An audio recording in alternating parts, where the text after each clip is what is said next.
The red burn, আপনি আছেন। Hello, শোনা যাচ্ছে আমার কথা? হ্যাঁ, শুনতে পাচ্ছি। হ্যাঁ, বলছিলাম আমার আমার একটা ছোট্ট প্রশ্ন। সেটা হচ্ছে যে আহ, এই আপনি বা আপনারা বললেন ইসলামে নারীর অধিকার নিয়ে। তো সেই ক্ষেত্রে আমার যে প্রশ্ন সেটা হচ্ছে যে বিদেশে, পশ্চিমের দেশে আর কি, আমি যতগুলো সার্ভে দেখেছি সেখানে দেখা গেছে যে যত মানে পশ্চিম দেশগুলোতে যত আহ অমুসলিম মুসলিম হচ্ছে তাদের মধ্যে অধিকাংশই নারী। এবং আমি যেহেতু ভারত থেকে বলছি সেহেতু আপনাকে বলছি যে ভারতে একটা সার্ভে করা হয়েছিল কেরালাতে।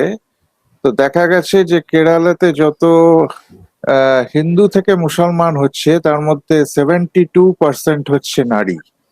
তো প্রশ্নটা খুব সিম্পল যে এত নারী কেন ইসলাম, বা বেশিরভাগ নারী কেন, যত আর কি অমুসলিম মুসলমান হচ্ছে তাদের মধ্যে বেশিরভাগই কেন নারী?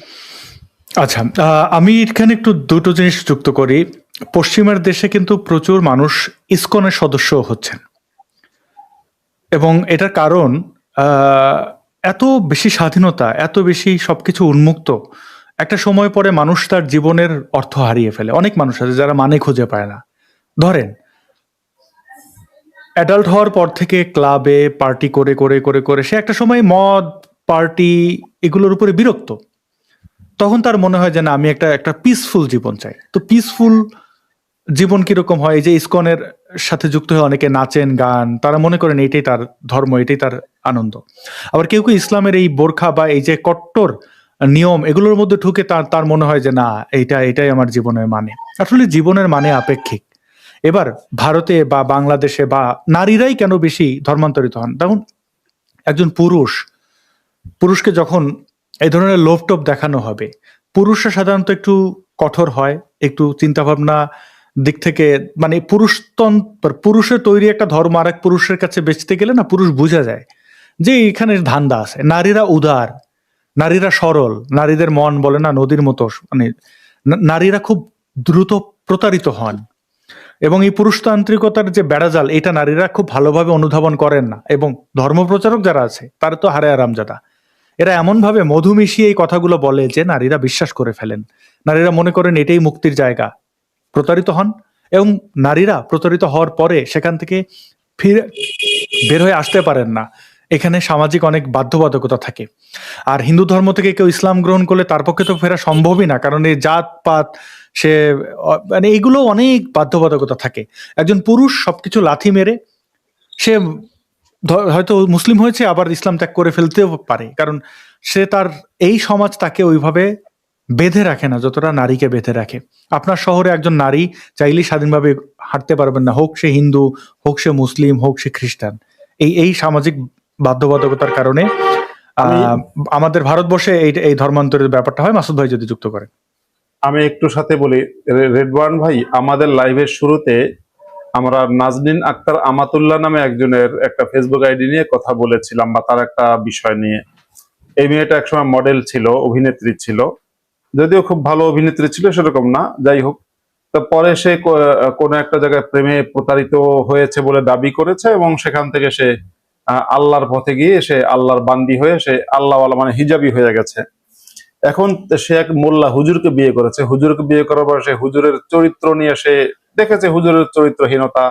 সেই হুজুর 9টা বিয়ে করেছে, অনেক রকমের অনেক, এবং বউ পেটে অনেক রকমের অনেক কিছু সে দেখিয়েছে।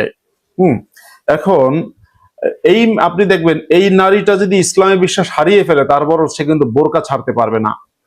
বিষয়টা এটাই, মানে সে কখনো বোরকা ছাড়তে পারবে না। কারণ হচ্ছে শুধুমাত্র এটুকু যে সেই নারীর যে আইনজীবী, মানে ওই যে নাজনীন আক্তার আমাতুল্লাহ, আসলে তার নাম হচ্ছে, আমরা হ্যাপি নামে তাকে চিনতাম। এই হ্যাপি যে আছে, তার যে আইনজীবী তার একটা পোস্ট করেছিল তাকে ট্যাগ করে।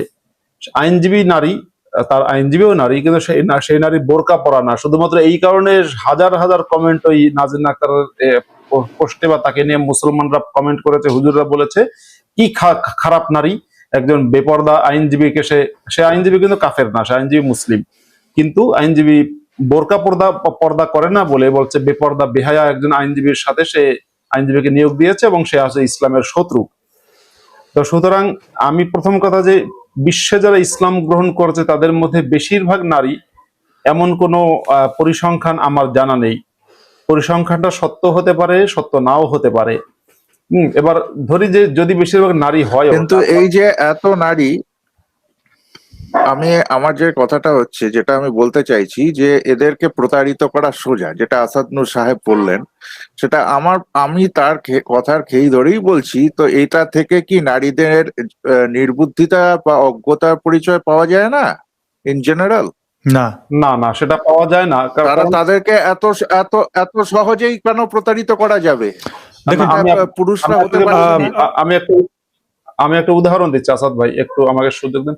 দেখুন, সে যেই ধর্মেই যাক না কেন, একটু শুনুন। এখানে তো আমি একটা এক্সাম্পল দিলাম আপনাদের। না, একটু শুনুন আমি বুঝতে পেরেছি।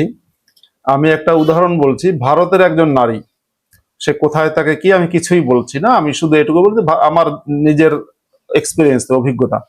ভারতের একজন নারী, সে একজন বাংলাদেশি একজন মুসলমানের সাথে প্রেমের সম্পর্কে জড়িয়েছে। বাংলাদেশের যে মুসলমানের সাথে প্রেমের সম্পর্কে জড়িয়েছে, মুসলমান খুব র্যাডিক্যাল, খুব উগ্র তা না, সে বরং গান গায়, সংস্কৃতির চর্চা করে। কিন্তু সেই মুসলমান ওই ভারতের সেই নারীকে বলেছে যে তুমি যদি ইসলাম গ্রহণ করো অন্তত আমার বাবা মাকে খুশি করার জন্য, তাহলে কি হবে, আমার ফ্যামিলিতে তোমার একটা গ্রহণযোগ্যতা হবে, আমার বাড়িতে তোমার আসা যাওয়া হবে এবং আমার ফ্যামিলি তোমাকে মেনে নেবে। তোমার ধর্মে যেহেতু অত চাপ নেই, কিন্তু আমার ধর্মে এই চাপটা আছে, তুমি তাহলে অন্তত মুখে মুখে হলে ইসলাম গ্রহণ করো। সেই নারী ওই প্রেমের কারণে ইসলাম গ্রহণ করতে রাজিও হয়েছে। রাজি হওয়ার পরে তার হঠাৎ মনে হলো, আচ্ছা আমি একটু ইউটিউবে দেখি তো ইসলাম কি জিনিস। ইউটিউবে ইসলাম নিয়ে সার্চ করতে গিয়ে সে আমাদের ভিডিওগুলো পেয়ে গেছে। আমাদের ভিডিওগুলো পাওয়ার পরে আমার ভিডিও পেয়েছে। আমার ভিডিও পাওয়ার পরে সে আমাকে কোনোভাবে আমার এক বন্ধুর মাধ্যমে আমার ফোন নাম্বার পেয়েছে, আমার সাথে কথা বললো। কথা বলার পরে ইসলাম সম্পর্কে আমার সাথে দীর্ঘ সময় কথা বললো, জিজ্ঞাসা করলো। আমি তাকে কিছু প্রশ্নের উত্তর দিলাম। সে বলল, আপনার ভিডিও আমি দেখেছি ইউটিউবে, খুব ভালো লেগেছে। এখন কিন্তু এই যে ইসলাম সম্পর্কে আমি কিছু ভিডিও দেখলাম পজিটিভ, ইসলাম খুব ভালো, এমনকি অমুসলিমদের মধ্যে অনেকে বলেছে ইসলাম খুব ভালো। কিন্তু আপনি একজন মুফতি হয়ে আপনি ইসলামের যে বিরুদ্ধাচরণ করেন, বা আসাদ নূর যে ইসলামের বিরুদ্ধাচরণ করে, এটা নিয়ে আপনি কেন করেন? আমি তখন তাকে ইসলাম নিয়ে বললাম। তা বলার পরে সব যখন শুনলো, তখন সে সিদ্ধান্ত নিল।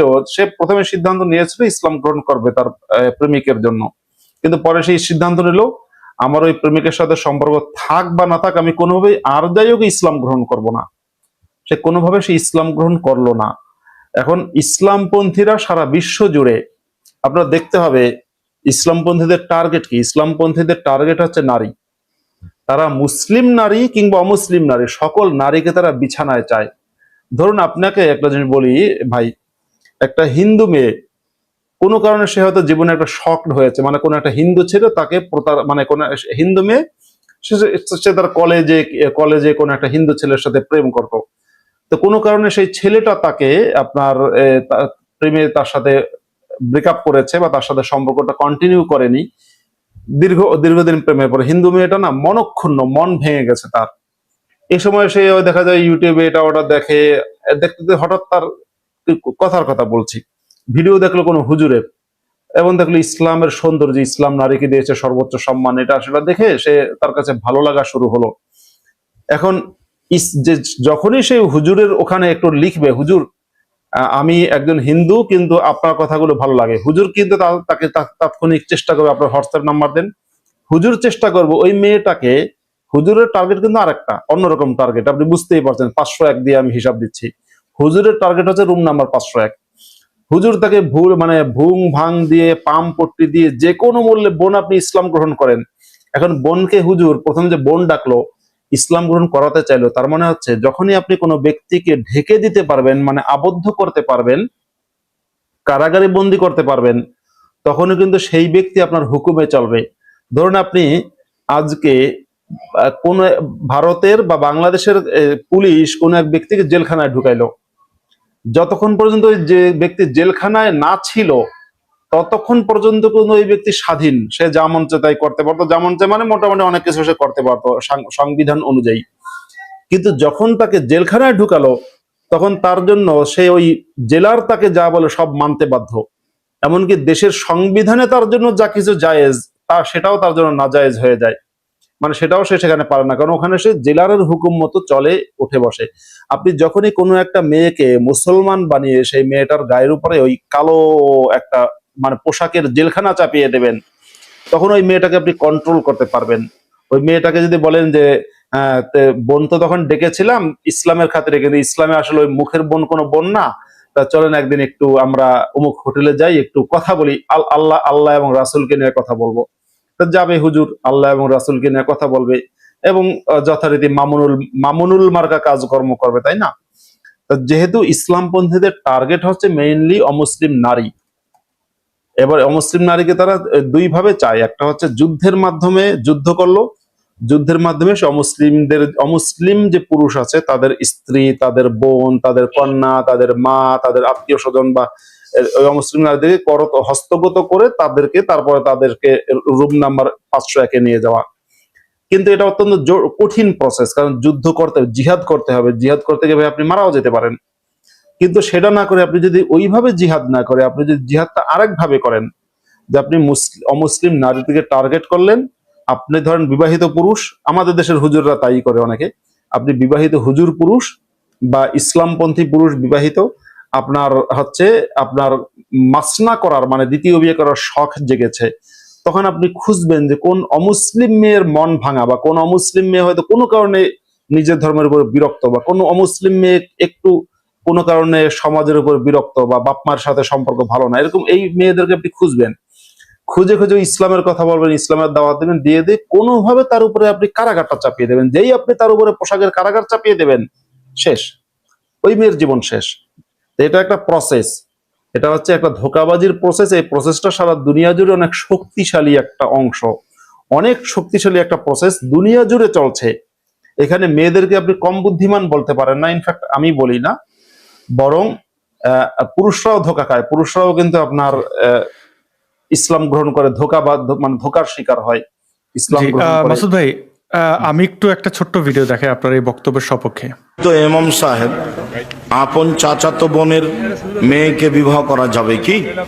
আপন চাচাতো বোনকেই তো যাবে, তাহলে তার মেয়েকে তো যাবেই। আমাদের দেশে ওটা ভাতিজি, তো ওটা তো আর নিজের ভাতিজি নয়, ভাতিজির মাকেই তো যাবে। আপন চাচাতো বোনকে বিবাহ করা যাবে না? তা আপন চাচাতো বোনকে যায় যদি, তো তার মেয়েকে তো যাবে। এটা খুব দুঃখজনক যে এই ধরনের অ্যাপ্রোচ মোল্লা মুর্শিদের পক্ষ থেকে।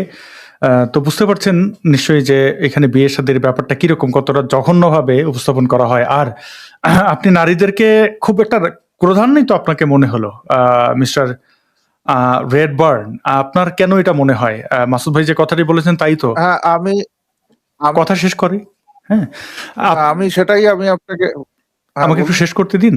হ্যাঁ, তো আপনি কি হিন্দুত্ববাদী কিনা? মানে ওই একটা গোত্র আছে যে লাভ জিহাদ বলে চিৎকার করে, আপনি সেই গোত্র কিনা আমি জানি না। আমি তো অনেক হিন্দুদের দেখেছি যাদেরকে আপনি গিয়ে ইসলামের সমালোচনা করবেন, সে বলবে না না না, ইসলাম এরকম হতে পারে না। তো সেই পুরুষ হিন্দু সে তো উদার, কারণ সে সে হিন্দুদের মধ্যে এই যে বৈচিত্র্য, এত এত ঠাকুর, এত এত বাবাদের মেনে চলা, এত তো নিয়ম মেনে চলা, তো সে আরেকটা নিয়ম দেখলে সে তো বিদ্বেষ দেখে না, সে ভাবে আচ্ছা সে আল্লাহকে মানে, মোহাম্মদ সে তো গৌতম বুদ্ধের মতোই বোধহয় কোনো একজন ভালো মানুষ ছিলেন। তো এইটা তো উদারতা। আপনি মানুষের উদারতাকে কেন ক্রোধান্বিত আপনাকে মনে হচ্ছে? নারীদের উপরে একটু আগে দেখলাম, কি ব্যাপারটা কি? আসল ব্যাপারটা হচ্ছে যে এরকম দেখুন, না, লাভ জিহাদ থিওরি শুনুন, এটা একটা কনস্পিরেসি থিওরি বলা হয়। সেটা কিছু হিন্দুত্ববাদীরা সেটা একটা খাড়া করেছে তাদের। আপনারা বিভিন্ন ধরনের, আপনার ভারতে এই নিয়ে ছবিও হয়েছে, আপনারা জানেন সেটা। সেটা তো একটা দিক। আবার লাভ জিহাদের কথা যদি বললেন আপনি, এটাও বলতে হয় যে ইউকে তে অনুরূপ একটা জিনিস হচ্ছে, সেটাকে বলা হয়, ওরা বলে যে গ্রুমিং গ্যাং জিহাদ, যেটা ইউকের বিভিন্ন আর কি টিনেজ মেয়েদেরকে নিয়ে ওখানকার লোকাল মানে মূলত পাকিস্তানি মুসলিমরা এটাকে করছে। তো সেটা, এগুলো কনস্পিরেসি থিওরি, এগুলোর পক্ষেও আছে বিপক্ষেও আছে, আমি সেটা নিয়ে বলছি না। কিন্তু হ্যাঁ, আমি যেটা আমি আমি আমার দৃষ্টিভঙ্গি যদি জানতে চান, তাহলে এইটুকু বলবো যে নারীরা, আমি মনে করি যে এই ধরনের ক্ষেত্রে বিশেষ করে ইয়াং নারীরা, তারা আর কি অত্যন্ত শর্ট সাইটেড, এবং তাদের জীবন সম্বন্ধে ধারণা অত্যন্ত খুব শ্যালো, এবং শ্যালো বলেই তারা সহজেই ফেঁসে যায়। এবং আমি এটা আগেও বলেছি, আবার বলছি যে এটা কোনো বিশেষ ধর্মের ক্ষেত্রে বলছি না। যদি একটা সহজে আমি ঠিক আছে, যদি কোনো হিন্দু ছেলে একটি মুসলমান মেয়েকে ফাঁসিয়ে নেয়, আমি সেদিক দিয়েও বলছি, যদি সহজেই একটা মুসলমান মেয়ে ফেঁসে যায় একটা হিন্দু ছেলের কাছে, হ্যাঁ, তাহলে সেই ক্ষেত্রেও বলতে হবে যে সেই মেয়েটা, সে আর কি তার বিবেচনা বোধ অত্যন্ত ন্যারো, অত্যন্ত সংকীর্ণ, সে আর 7-5 ভাবতে জানে না বা ভাবতে পারেনি, বা সেই দিক দিয়ে সে আর কি সেটা এক্সপ্লোরও করতে চায়নি, যার ফলে সে সহজেই আর কি ফেঁসে গেছে। জি, এটা তাদের আমি নির্বুদ্ধিতা বলাটা ঠিক হবে না, আমি বলবো যে সংকীর্ণতা, তাদের শর্ট সাইটেডনেস। অনেক ধন্যবাদ আপনাকে। আপনারা যদি আর্থার শোপেনহাওয়ারের আপনাকে অনেক বোঝেন, ধন্যবাদ। তাহলে আমাদের বুঝতে পারবেন। না, ঠিক আছে, আপনাকে অনেক ধন্যবাদ। যে আমি মনে করি একজন প্রাপ্তবয়স্ক মানুষ যদি তিনি তার স্বইচ্ছায় ক্ষতিগ্রস্ত হন বা প্রতারিত হন, এটা তার স্বাধীনতা, তার এই অধিকার রয়েছে, এবং তিনি যদি আলোকিত হতে চান তাহলে খুব এবং নারীরাই বেশি প্রতারিত হয় এসব ক্ষেত্রে। জি, তো এটা আসলেই ধন্যবাদ। জি, অনেক ভালো থাকবেন। আম, আমি পরবর্তীর গেস্টের কাছে যাচ্ছি। আর একটু বলে রাখি, আমি জয় জয় নামের একজনকে বের করে দিয়েছি এবং আমির নামের একজনকে বের করে দিয়েছি, কারণ তারা যুক্ত হয়েই মেসেজ করা শুরু করেছেন এবং এটা খুব বিরক্তিকর। প্রাইভেট মেসেজে লিখছেন, মাসুদ ভাই আপনার ফোন নাম্বারটা দেওয়া যাবে? আপনি ফোন নাম্বার দিয়ে করবেন কি? মাসুদ ভাইয়ের সাথে যোগাযোগ করতে হলে মাসুদ ভাইয়ের ভেরিফাইড প্রোফাইল আছে, আপনি সেখানে মেসেজ করেন। ফোন নাম্বার চাওয়া, আপনি যে জঙ্গি না, মাসুদ ভাই কিভাবে বুঝবেন আপনি জঙ্গি কিনা? এটা তদন্ত করতে দিয়ে মাসুদ ভাই কি সারাদিন রাত না খেয়ে বসে থাকবেন নাকি? তো এই ধরনের উদ্ভট কথাবার্তা বললে আসলে, আর এই যে ফাতরামি, মানে এসেই মেসেজ করা, কন্টিনিউসলি মেসেজ করে যাচ্ছে কেন? এই যে আমি ক্রম অনুযায়ী শুধুমাত্র নারী যদি কেউ যুক্ত হন তাকে অগ্রাধিকার দেওয়া হয়, এছাড়া যারাই যুক্ত হয়েছেন তাদেরকে ক্রম অনুযায়ী অ্যাড করা হবে। আপনি এসে কোথাকার কে, আপনাকে আগে কেন দিতে হবে? মানে কোথাকার কেউ হলেও আপনাকে কেন আগে দিতে হবে? এখানে গণতান্ত্রিক ভাবেই, মানে যে যুক্ত হবেন, যার অপেক্ষা করছেন, সময় না থাকলে আপনি যুক্ত হবেন না। আমরা যদি না ঘুমিয়ে না খেয়ে এই লাইভ করতে পারি সেই ভোর রাতে উঠে, তাহলে আপনি শুনতে আসলে আপনার এত কি তাড়া, বা যুক্ত হয়ে প্রশ্ন করতে আসলে এত কি তাড়া?